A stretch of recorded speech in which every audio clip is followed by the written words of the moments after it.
20 guarantee सबके लिए है और मोदी लोगों को बरगलाने का काम कर रहे हैं, ये मल्लिकार्जुन खड़गे का कहना।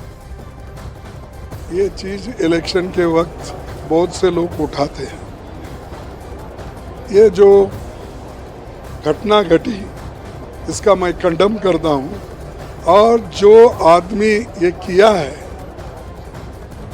उसको जरूर शिक्षा होना कानून के तहत। और हम उसको अगर कोई डिफेंड कर रहा है कांग्रेस का, हम तो ये चाहते हैं कि कानून के तहत एक्शन ले लो। कांग्रेस मैनिफेस्टो को आधार बनाकर पीएम मोदी के बयान पर सियासी बवाल मचा हुआ है। कांग्रेस पीएम मोदी के बयान पर हमलावर है और इस बीच बीजेपी के अमित मालवीय ने एक ट्वीट किया जिसमें उन्होंने कांग्रेस के मैनिफेस्टो के कुछ हिस्सों को हाईलाइट किया है और साथ ही राहुल गांधी का एक पुराना बयान भी जारी किया है और दावा किया है कि कांग्रेस के मैनिफेस्टो पर जो बातें प्रधानमंत्री नरेंद्र मोदी ने कही हैं वो सही है। उन्होंने आरोप लगाया कि कांग्रेस के घोषणा पत्र से जाहिर है कि कांग्रेस सबकी संपत्ति लेना चाहती है और उसे खास तौर पर अल्पसंख्यकों में बांटने की वकालत कर रही है।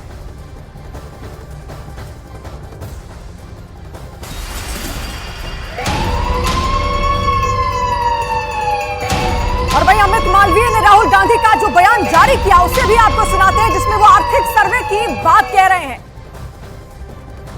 मैं आपसे सिर्फ ये कह रहा हूं, आप जग जाओ।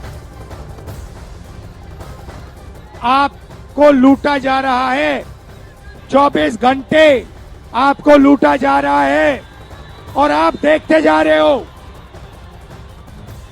मैनिफेस्टो में हमने क्रांतिकारी काम करना है। पहला काम जाति जनगणना, इससे सबकी गिनती हो जाएगी, सबको पता लग जाएगा किसकी कितनी आबादी। उसके बाद इकोनॉमिक सर्वे होगा, फाइनेंशियल सर्वे होगा, हिंदुस्तान की सब संस्थाओं का सर्वे होगा। सबको पता लग जाएगा हिंदुस्तान के धन में किसकी कितनी भागीदारी है।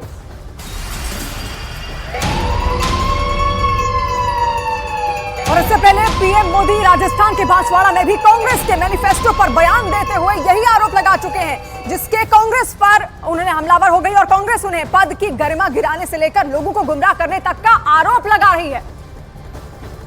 कांग्रेस पार्टी बराबरी में विश्वास रखती है, चाहे कोई व्यक्ति किसी भी धर्म से हो, किसी भी समुदाय से हो, किसी भी वर्ग से हो, हम सबको बराबरी का दर्जा देना चाहते हैं। और ये बहुत ही दुर्भाग्यपूर्ण बात है और एनडीए भाजपा की बौखलाहट दिखाती है कि जिस तरह के अनर्गल बयान प्रधानमंत्री की तरफ से आ रहे हैं। पहले चरण के मतदान के बाद एक चीज बहुत साफ हो गई है कि भाजपा दक्षिण में साफ है और उत्तर में हाफ है। ये 150 नहीं पार करते, 400 तो छोड़ दीजिए, 150 नहीं पार करते ये। और इसलिए जो इनके बयान आ रहे हैं वो बौखलाहट की निशानी है। मेरी चुनौती है, स्वीकार करें प्रधानमंत्री जी, हमारे घोषणा पत्र में वो पृष्ठ दिखा दें, पेज दिखा दें वो लाइन जहां हमने कहा है सबसे इकट्ठा करके मुसलमानों में बांट देंगे। पर दिक्कत ये है कि प्रधानमंत्री जी के लिए हिंदू मुसलमान ऑक्सीजन है। पहले राउंड में बुरी तरह पिटने के बाद, बहुत पीछे रहने के बाद प्रधानमंत्री की बौखलाहट सामने आ रही है।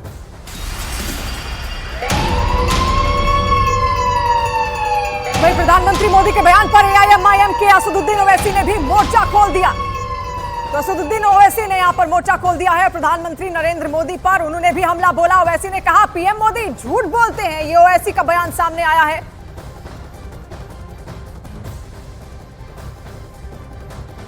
हमारे भारत के प्रधानमंत्री नरेंद्र मोदी का एक भाषण हुआ।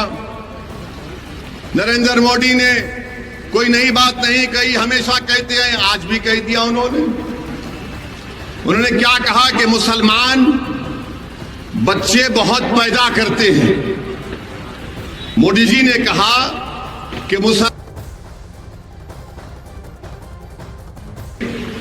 अब हम आपको मोदी जी की इस भाषण का पोस्टमार्टम करते हैं। उनके भाषण का, उन्होंने जो भाषण दिया उस बारे में आपको जो झूठ उन्होंने बोला उसकी सच्चाई को आपके सामने रखकर, ताकि मोदी जी को भी मालूम हो जाए कि मोदी जी आप लंबी लंबी फेंकते हैं जावेद की तरह, मगर हम आपको सच्चाई बता देते हैं। और सच्चाई ये है मेरे भाई कि भारत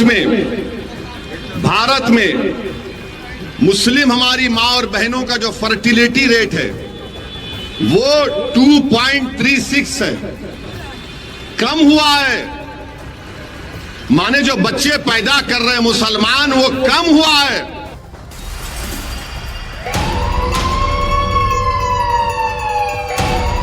और उधर यूपी के सीएम योगी आदित्यनाथ ने कांग्रेस और समाजवादी पार्टी पर जमकर प्रहार किया। योगी ने कहा कि कांग्रेस और एसपी वाले माफिया की कब्र पर फातिहा पढ़ रहे हैं।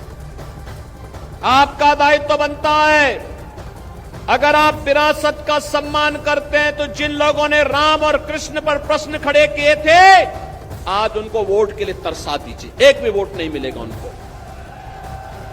जिन्होंने विकास की योजनाओं के लिए आपको तरसाया था, जिन्होंने गंगा जल के लिए आपको तरसाया था, उनको वोट के लिए तरसा दीजिए। कह दीजिए कि भाई नहीं, जब आपको मौका मिला तब तो आपने कुछ किया नहीं। जब मौका मिला, ये माफिया और अपराधी को अपने गले का हार बना करके प्रदेश के व्यापारी और बेटी की सुरक्षा में सेंध लगा रहे थे ये लोग। कांग्रेस हो, सपा हो, बसपा, देख रहे हैं सभी लोग माफिया की कब्र में जाकर के फतिया पढ़ रहे हैं। इनको बोलो, इनको बोल दीजिए ये चुनाव से अच्छा वक्त नहीं। इनको बोलो कि जाओ, वोट तो कमल निशान को जाएगा। तुम लोगों को 5 साल की छुट्टी दे रहे हैं, फतिया पढ़ो खूब।